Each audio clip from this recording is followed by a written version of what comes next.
नमस्कार दोस्तों, सुरेन हिंदी क्लास में आप सभी का स्वागत है। आज हम यूजीसी नेट जेआरएफ हिंदी विषय से कैसे उत्तीर्ण करें, किस तरह से हम तैयारी करें, इसकी जो 10 इकाई हैं उन 10 इकाइयों का अध्ययन कैसे करें, कहां से करें, कितने प्रश्न सही हों तब जाकर उसमें हमारा सिलेक्शन हो सकता है, कौन सी इकाइयों पर ज्यादा ध्यान दिया जाए, ध्यानाकर्षण यदि हम करें तो कौन सी इकाई पर ज्यादा करें, क्योंकि प्रत्येक इकाई से औसत तो 10 प्रश्न बनते हैं, लेकिन प्रत्येक इकाई से 10-10 क्वेश्चन आते नहीं है। किसी से 15-17 क्वेश्चन भी आ जाते हैं, किसी से 5 या 7 क्वेश्चन आकर रह जाते हैं, किसी से 4 क्वेश्चन आकर रह जाते हैं और किसी से 15 से अधिक क्वेश्चन भी जो है वो किसी इकाई से आ जाते हैं। तो कौन सी इकाई जो है वो ज्यादा महत्वपूर्ण है, कौन सी इकाई को सरसरी नजर से पढ़ें, कौन सी इकाई को थोड़ा सा गहराई से पढ़ें, कौन सी कविताओं को ज्यादा पढ़ा जाए, कौन सी कविताओं से हर बार प्रश्न आते हैं, इन सब बातों के ऊपर हम ध्यान करेंगे।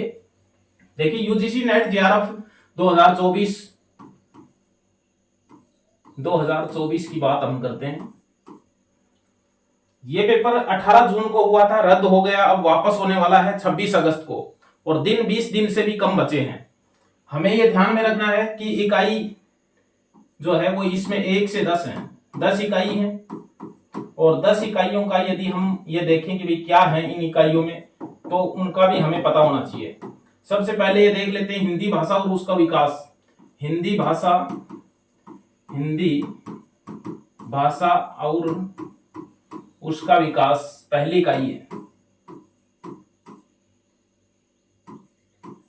हिंदी भाषा का विकास, हिंदी भाषा और उसका विकास यदि हम देखें तो पहली इकाई है। हिंदी साहित्य का इतिहास दूसरी इकाई है। हिंदी साहित्य का इतिहास दूसरी इकाई है। साहित्य का इतिहास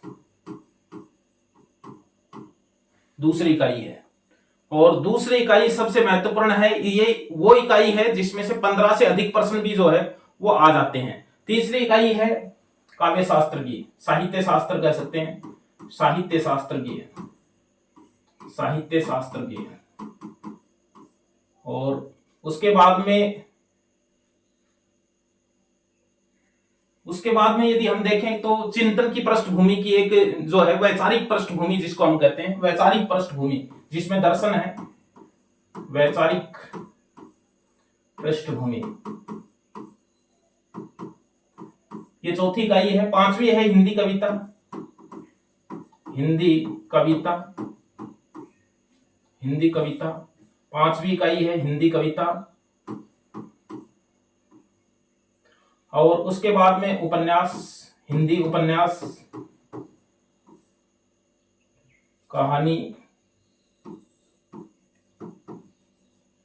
नाटक,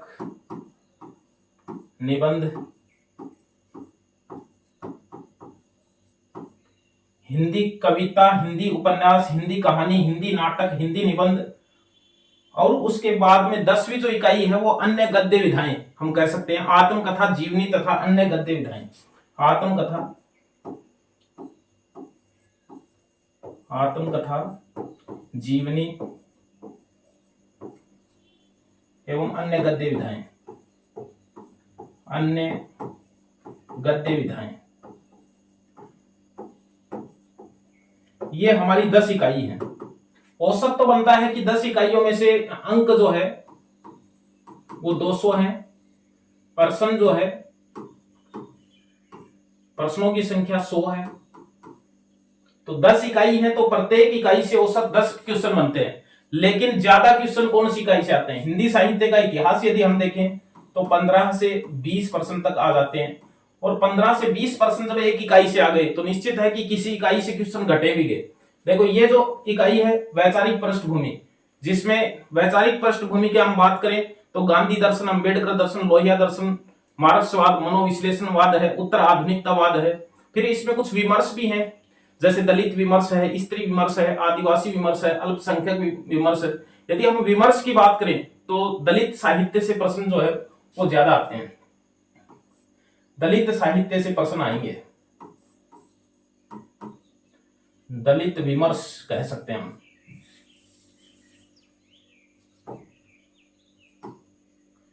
दलित विमर्श जो है वो हम इसमें कह सकते हैं कि दलित विमर्श से प्रश्न जो है वो आएंगे।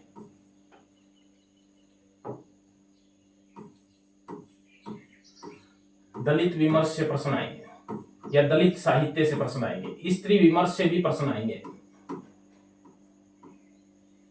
स्त्री विमर्श से भी प्रश्न इसमें आएंगे।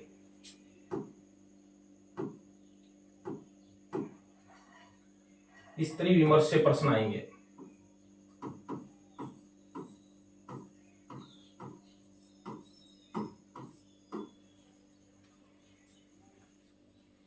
अब ज्यादा प्रश्न कहां से आएंगे? हिंदी साहित्य का इतिहास से ज्यादा प्रश्न आएंगे। इसमें पूरा हिंदी साहित्य का इतिहास है, यानी 2 नंबर इकाई, उसके बाद में 5 नंबर इकाई, 6 नंबर इकाई, 8 नंबर इकाई, और यदि हम देखें तो 1 नंबर इकाई भी बिल्कुल सही है, जिनमें से प्रश्न जो है वो ज्यादा आते हैं। 10 या 10 से अधिक प्रश्न इन इकाइयों से आ सकते हैं, इसमें से और इसमें से और इसमें से 10 से अधिक प्रश्न तो आएंगे ही।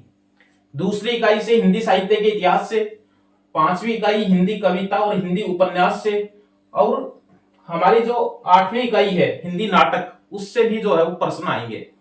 और हिंदी कहानी जो है 21 कहानियां हमारी शामिल हैं। 7वीं इकाई है हिंदी कहानी, जिसमें 21 कहानियां शामिल हैं।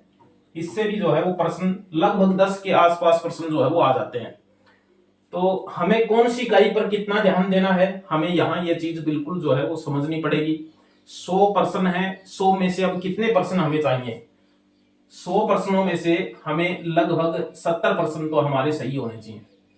100 में से यदि हमारे 100 प्रश्नों की तैयारी करेंगे तब जाकर 70 प्रश्न सही होंगे। हाँ, ये सही है कि कई बार इतना कठिन प्रश्न पत्र आ जाता है कि 55 और 60 या 50 या 60 के बीच में प्रश्न भी सही होने बड़े मुश्किल हो जाते हैं। लेकिन यदि हमारे प्रश्न यदि ऐसे प्रश्न में 60 के आसपास पहुंचते हैं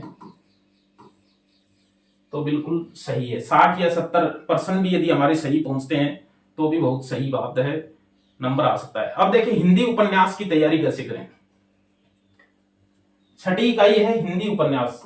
हिंदी उपन्यास की तैयारी कैसे करनी है हमें? इसमें कुल 11 उपन्यास हैं, 13 उपन्यास हैं, 13 उपन्यास हैं। देवरानी जेठानी की कहानी है, पंडित गौरी दत्त का एक लंबी कहानी के रूप में है, हिंदी उपन्यास माना गया है इसको।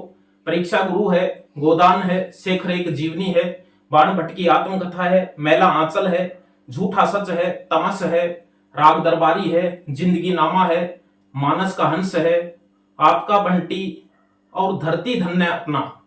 ये जो 13 उपन्यास हैं हिंदी के, इन 13 उपन्यासों की हमें कथा वस्तु पढ़नी है। यदि हमने उपन्यास पढ़े हैं, ये मैं आशा करता हूं आपने गोदान तो पढ़ा होगा, राग दरबारी पढ़ा होगा, मैला आंचल पढ़ा होगा, झूठा सच पढ़ा होगा। नहीं पढ़ा तो जब भी फ्री टाइम रहे तो इन उपन्यासों को तो जरूर पढ़े, क्योंकि ये हर यूनिवर्सिटी के पाठ्यक्रम में होते हैं, हर प्री पीएचडी पाठ्यक्रम में होते हैं, यूजीसी नेट के पाठ्यक्रम में है, और कहीं ना कहीं हमें इनके प्रश्न हिंदी साहित्य के इतिहास में वैसे भी देखने को मिल जाते हैं। यदि किसी असिस्टेंट प्रोफेसर का पेपर है तो उसमें भी देखने को मिल जाते हैं। यदि हमने नहीं पढ़ा है तो वर्तमान में इनको पूरा पढ़ने की आवश्यकता नहीं है, परीक्षा नजदीक आ गई है, इसलिए हमें जो है इनकी कथा वस्तु पढ़नी है। हिंदी उपन्यास जो है उनकी कथा वस्तु पढ़नी है, पात्र पढ़ने हैं और पात्रों का चरित्र चित्रण पढ़ना है। चरित्र चित्रण क्यों पढ़ना है? क्योंकि यदि कोई कथन आता है तो उस कथन में किस तरह की विचारधारा है और कौन सा पात्र ये बात कह सकता है उसमें, तो हमें ये उसके चरित्र चित्रण से जो है वो पता चलेगा कि इस तरह का पात्र, ये पात्र जो है ऐसी बात इसमें कह सकता है या बोल सकता है। महत्वपूर्ण कथन जो है उनके प्रश्न भी आते हैं, तो हमें महत्वपूर्ण कथन जो है वो उसमें देख लेने हैं, मिल जाते हैं।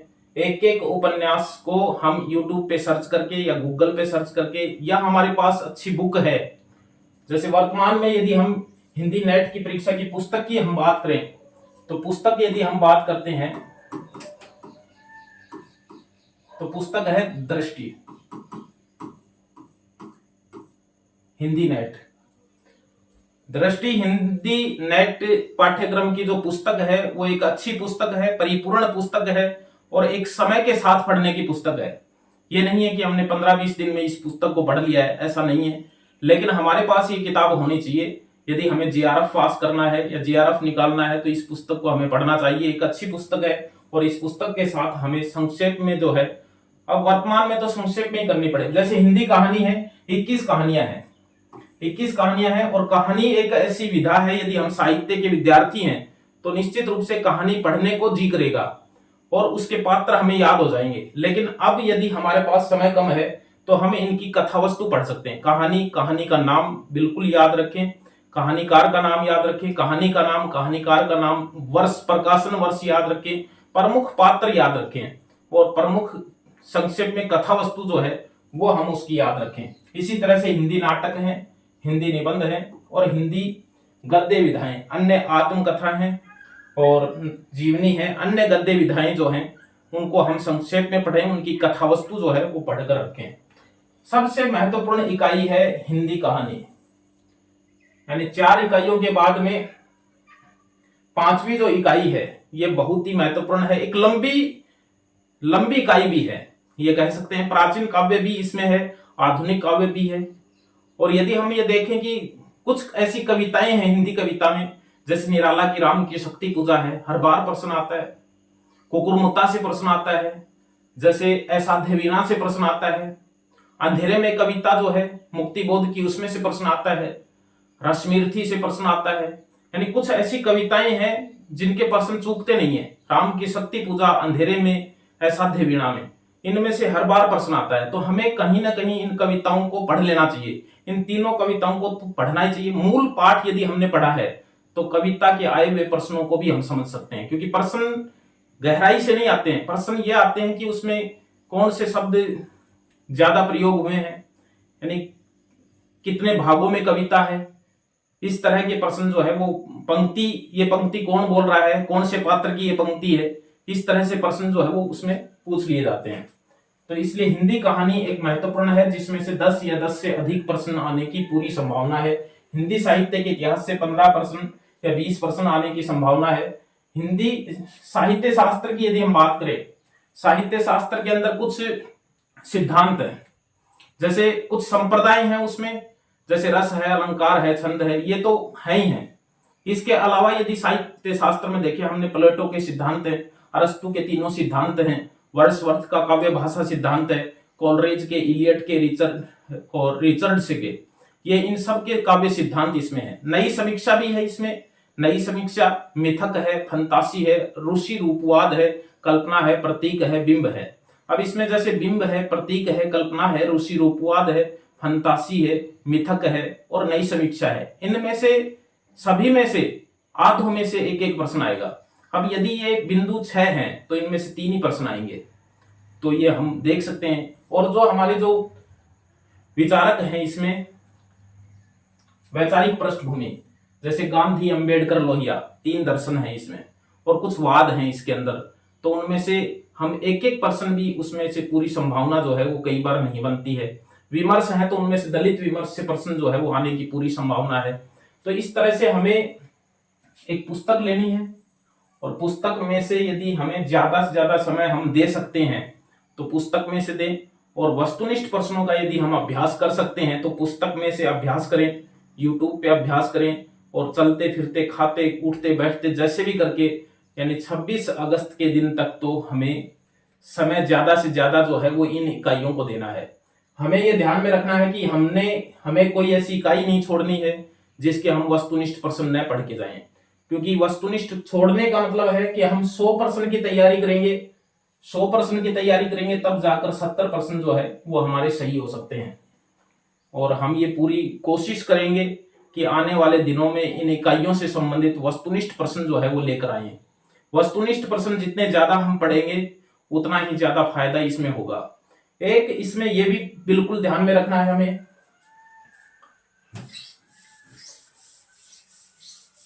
देखिए ध्यान में रखना है हमें कि ये जो 10 इकाइयां हैं, इन 10 इकाइयों के वस्तुनिष्ठ प्रश्न हम साथ साथ पढ़ते रहें और वस्तुनिष्ठ प्रश्नों को हम एक एक इकाई के साथ, यानी सुबह हमने पहली इकाई पढ़ ली, शाम को दूसरी इकाई पढ़ ली, फिर तीसरी इकाई, यानी प्रत्येक इकाई के वस्तुनिष्ठ प्रश्न जो है वो हमें पढ़ने हैं।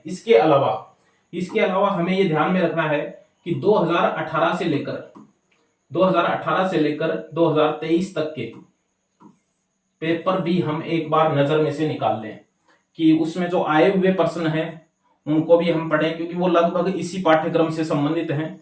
2018 से लेकर 2023 तक के यूजीसी नेट हिंदी के जो पेपर आए हुए हैं, हमें उन पेपरों को भी ध्यान से पढ़ लेना चाहिए और ध्यान से पढ़कर उन प्रश्नों को हमें करना चाहिए। देखिए 2018 से लेकर 2023 तक जितने भी यूजीसी नेट के पेपर हुए हैं, हमें वो निकालना बहुत जरूरी है, क्योंकि बहुत से प्रश्न रिपीट हो जाते हैं। फिर हमें उसमें यह भी पता चलेगा कि पाठ्यक्रम के कौन से हिस्से से कितने प्रश्न आ रहे हैं, कौन से हिस्से से ज्यादा प्रश्न आ रहे हैं, कौन सा हिस्सा बिल्कुल नील रह रहा है, जिसमें से प्रश्न बहुत कम आ रहे हैं। तो ये चीज हमें उसमें समझने को जो है वो मिलेगी। इकाई कोई नहीं छोड़े, किसी भी इकाई को हम पूरी तरह से न छोड़ें। वो समझ में आए या न आए, उसके वस्तुनिष्ठ प्रश्न जरूर पढ़ के जाएं, कथा वस्तु उनकी जरूर पढ़ करके जाएं। और हिंदी साहित्य का इतिहास ऐसा है जिसको तो बहुत पहले से ही पढ़ लेना चाहिए था, और आशा है कि आप लोगों ने पढ़ रखा होगा, खूब अच्छी तरह से पढ़ रखा होगा। और इस उम्मीद के साथ कि हम आगे के जितने भी दिन बचे हैं उनमें कोशिश करेंगे, भरसक प्रयास करेंगे कि हम इन इकाइयों के वस्तुनिष्ठ प्रश्न जो है वो ज्यादा से ज्यादा लेकर आए और हम उनका अध्ययन करें। धन्यवाद।